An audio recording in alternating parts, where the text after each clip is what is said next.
鍾意行山，但又驚啲路線太難。其實香港有好多公園，一樣可以俾你親親綠樹同藍天，暢快呼吸，舒展身心。今日就帶大家去樂富，呢度可以話係一個公園之選嚟㗎。由樂富站 A 出口出，轉右行橫頭磡東道到聯合道，就會見到樂富遊樂場，一個小型公園。其實成個樂富就好似一個大公園咁。行到東頭村道，側邊就係有歷史嘅後王古廟，而馬路對面就係我哋今日第一個目的地九龍寨城公園。當年政府清拆九龍寨城之後，就喺原址起咗呢個公園，用咗中式江南園林嘅風格設計。行入古色古香嘅亭台樓閣，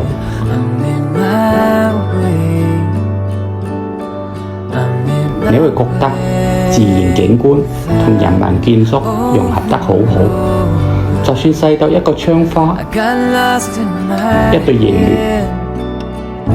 都充滿江南詩意。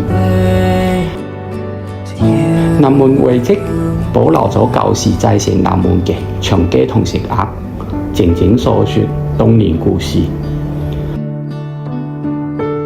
分開寨城嘅歷史，時光好似倒流一樣。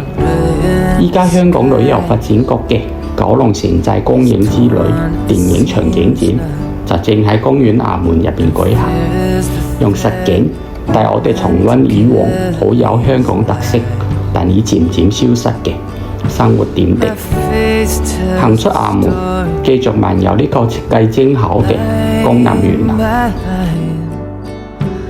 村門過路，一步一景，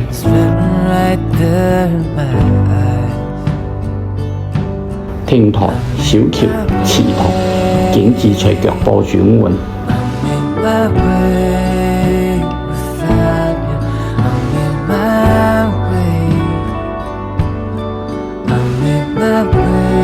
真係有啲峰迴路轉、柳暗花明嘅感覺。由公園北門出，返到後王古廟對面，就會見到石屋家園。佢前身係何家園石屋，係一座活化而成嘅3級歷史建築。呢度有個小公園，入邊有間懷舊咖啡室，同埋關於石屋歷史嘅展覽。成個環境綠意盎然，清靜舒服，好值得一行。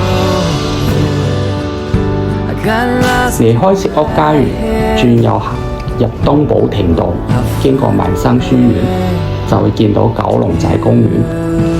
沿住公園嘅水泥小徑一直行，兩邊都有綠樹同鮮花陪伴，好舒服。經過網球場，穿過一段小路，就會見到樂富公園嘅指示牌。沿樓梯行上去，其實樂富公園就係一座小山。順住山坡向上行，大概15分鐘就會嚟到格仔山山頂。點解叫格仔山？